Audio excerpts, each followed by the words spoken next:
Hello and welcome to episode 14 of the Victorian Studio podcast. My name is Maureen and I'm coming to you from Winnipeg, Manitoba, Canada on Sunday, August the 30th, 2015. I want to thank all new and returning viewers. I hope you enjoy your visit today in my studio. I also want to thank all those that have left me messages and comments regarding previous episodes, and especially those who have left such nice comments about last week's tour. I wish the lighting was a little bit better, but last weekend we had quite a thunderstorm and hailstorms that we had on and off throughout the weekend. And this weekend is shaping up to be the same. We're expecting more thunderstorms, so hopefully I can get this in before those hit. It is so very humid and hot. It's 38 degrees with the humidex, so I am more than ready for fall to be here.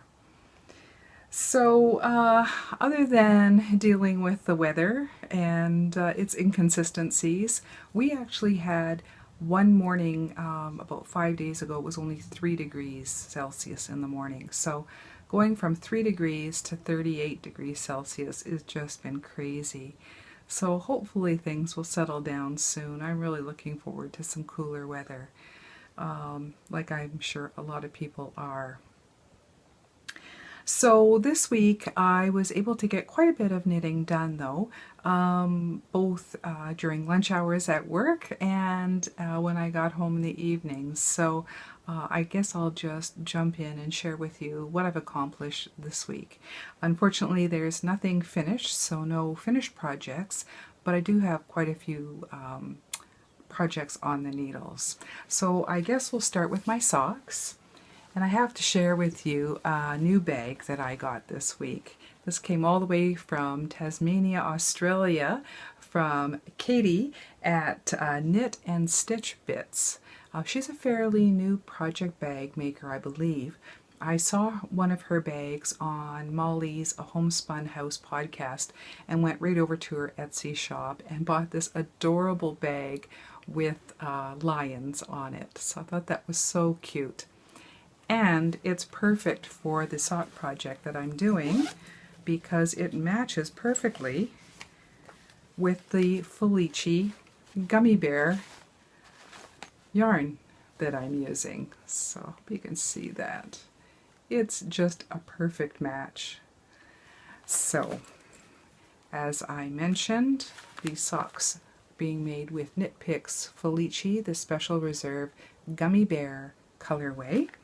And I'm doing 2 at a time on separate circular needles. But they've both now,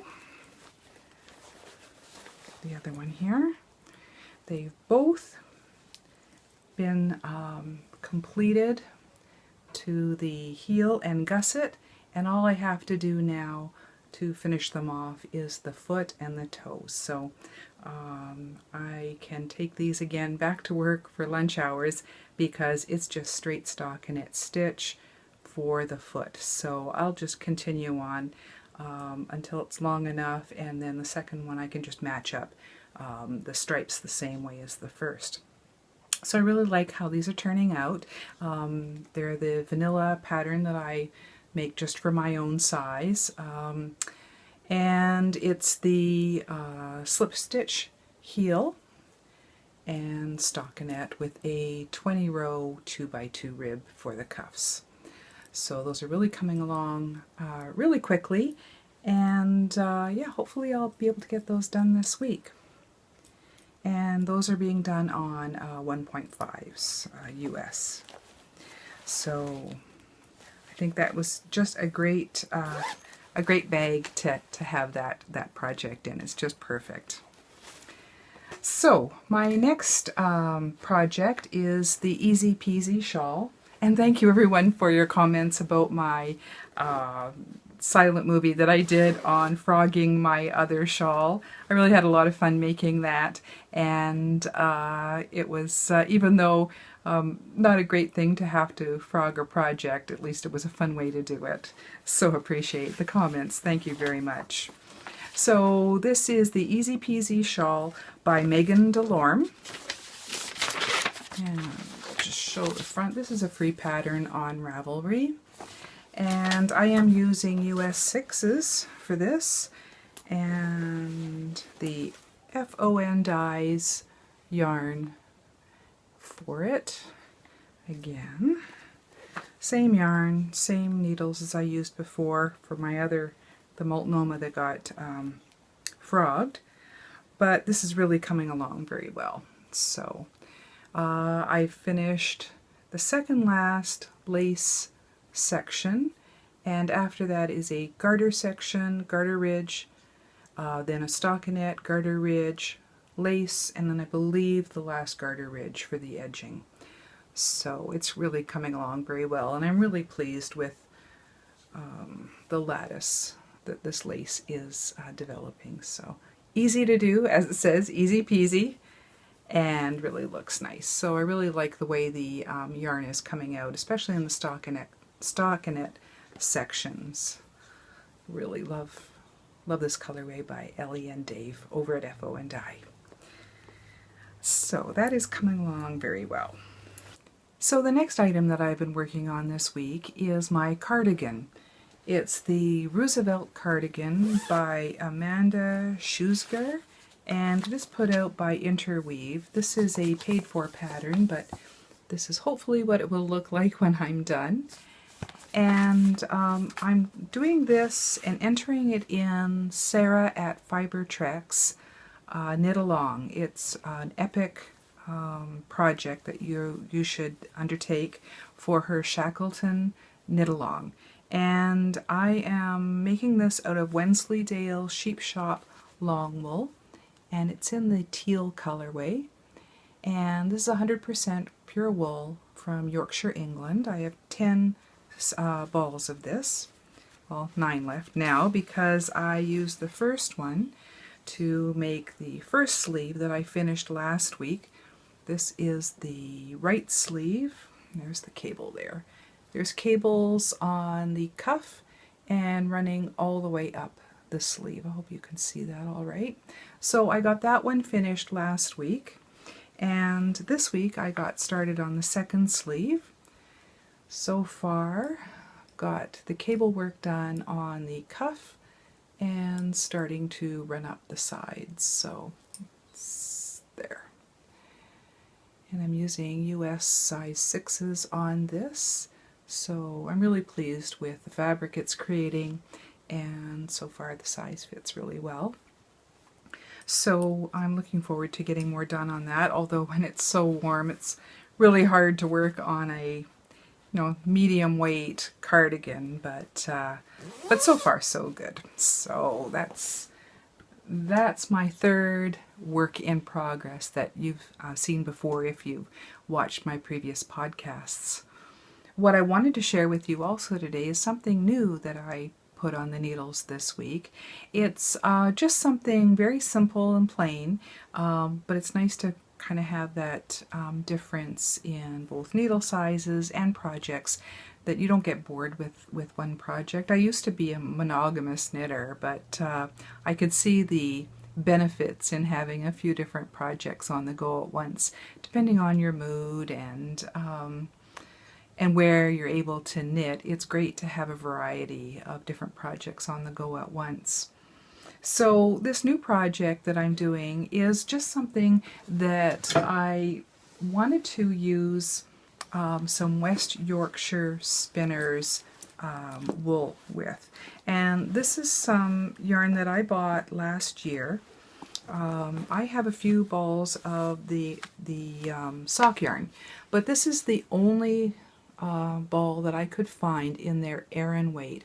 Our local yarn shop was having a sale on all kinds of West Yorkshire Spinners yarn. It was like 50% off. So I grabbed this, but unfortunately it was the only one. This is the Wood Pigeon in Aran weight.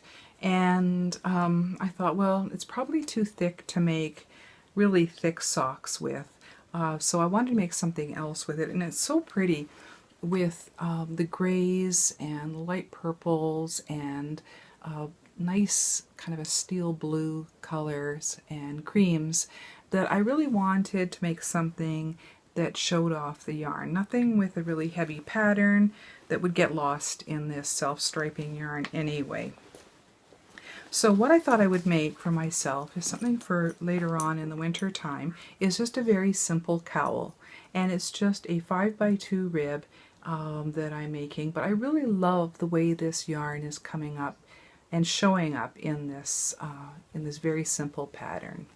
I have a wool winter coat that's open in the front quite a bit, so I always have to wear either a scarf or something inside, tucked inside as well, to keep out the wind. When it's 40 below, you really need some protection from the cold, and I thought this would be great. It would look so pretty with my wool coat, because it's in dark grays as well. So I think this will really look very nice with that.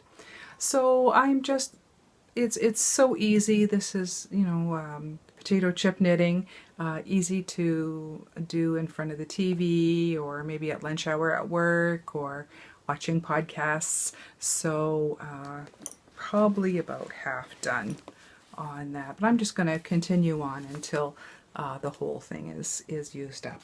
And I'm using number 7s, US number 7 needles for that. So very, very pleased with how that's coming along. And that I'm keeping in not really a knitting bag, but my fox bag. So it's great for taking along anywhere. Okay, so that's all I have on my needles this week. I did want to start some spinning again, and I just about started until I was watching Chrissy at the Stitched Together podcast, and she had mentioned that she's going to start a spin along on September the 1st. Well, since that's just 2 days away, I thought I would hold off and start. You're not supposed to start until September 1st. So on Tuesday, I'm hoping to get out my Turkish spindles and pick some fiber and spin up some more yarn. Since the Tour de Fleece, I haven't done any spinning, so I'm looking forward to getting back and getting some of that back on my Turkish spindle again. So hopefully next week I'll have some spinning to also share with you. But that's not all that I've been doing this week that was knitting related. I thought it was about time to start thinking about Christmas gifts. It was about this time last year that I was working on a scarf for my daughter. She was finishing up her last year of university in computer science, and I made her an appropriately geeky scarf called the binary scarf, and I'll insert a picture of it here because obviously I don't have it anymore.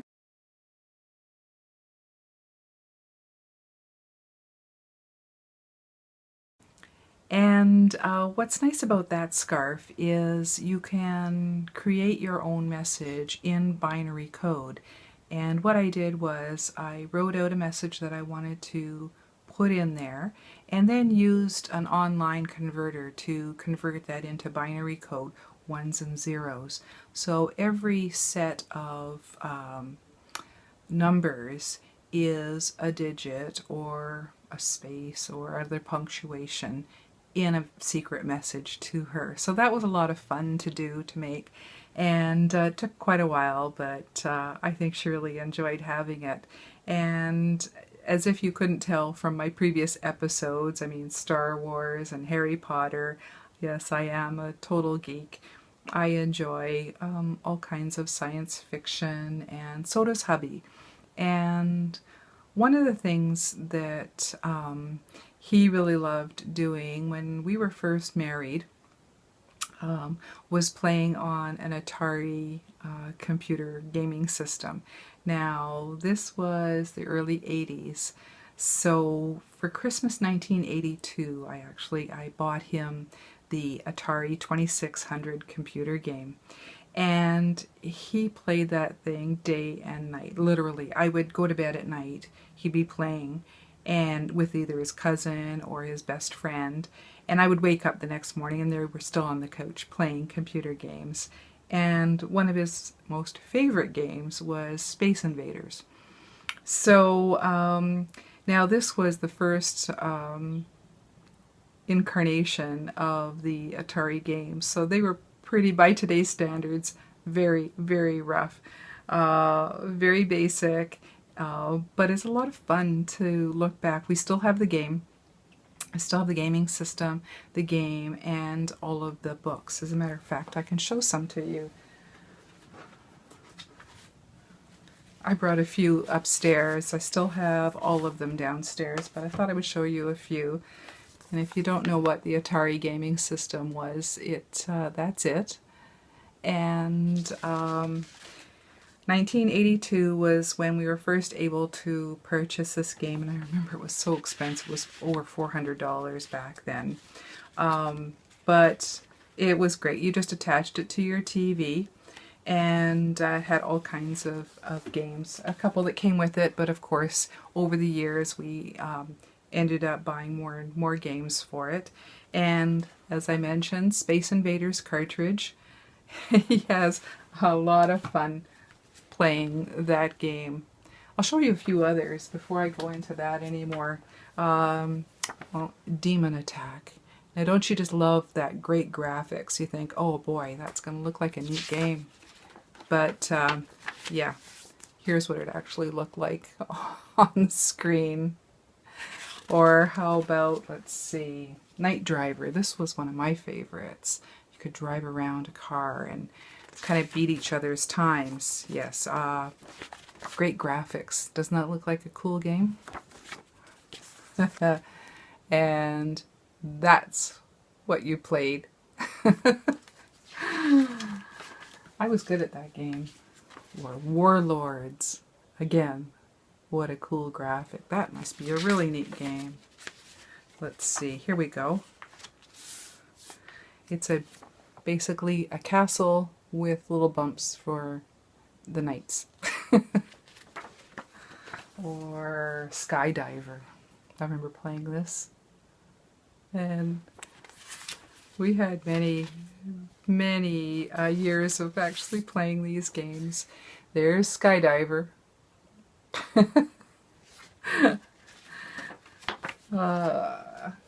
Missile Command. Yes, we were very, very geeky. Still are. This one had quite the graphics. Anti-ballistic missiles, interplanetary ballistic missiles, and cruise missile.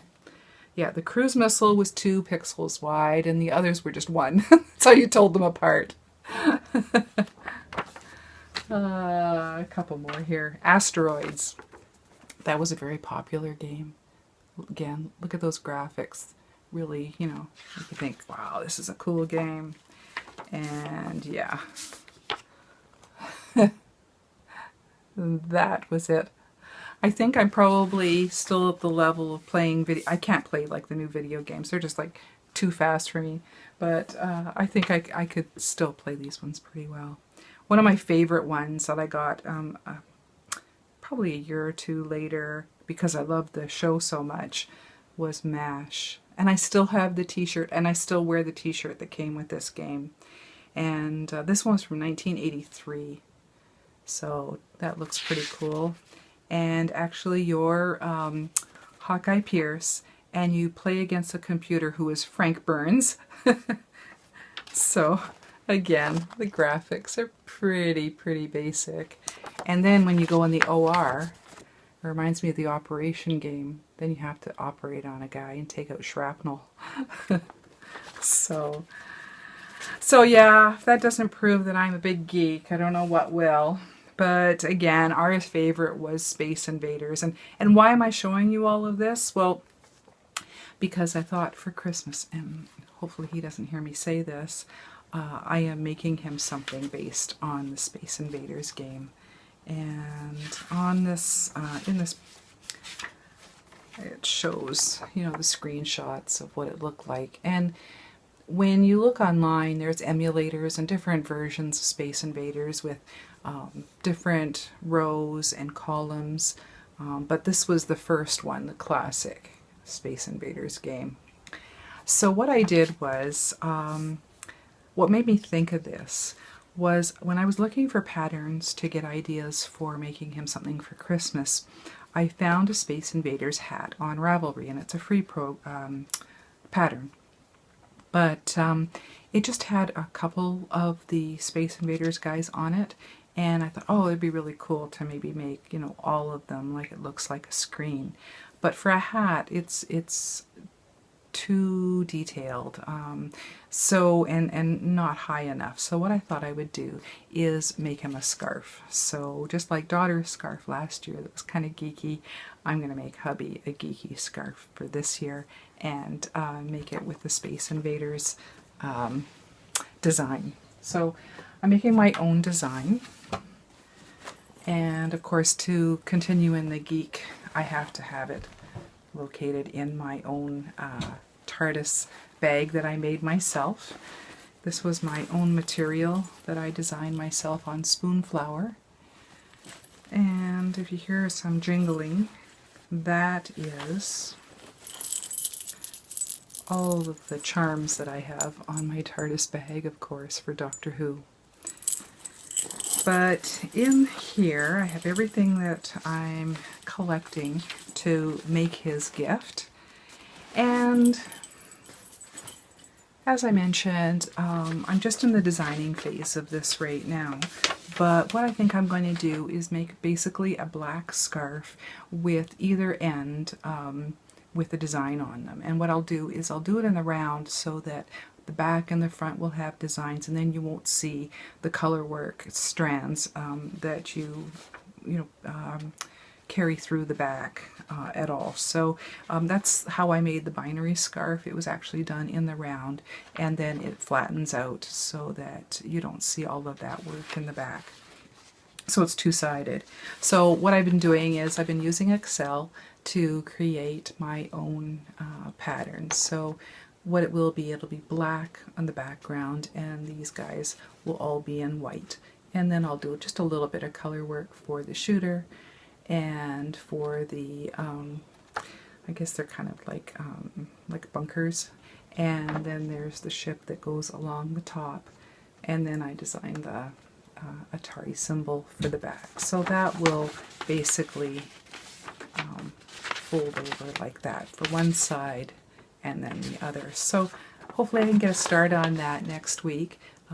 But as I said, it's just in the design phase right now, so counting out the stitches, and hopefully it's not going to be too complex to knit up for him, but I think it'll be really cool to try at least. But obviously, yeah, the columns and the rows are just too much for a hat and too detailed, because they're, I think, about 8 by 9 pixels for each little alien on there. So that's a lot of fun. I really enjoy trying to make my own designs, and I hope he will enjoy that at Christmas time. So hopefully I've given myself enough time to create that for him.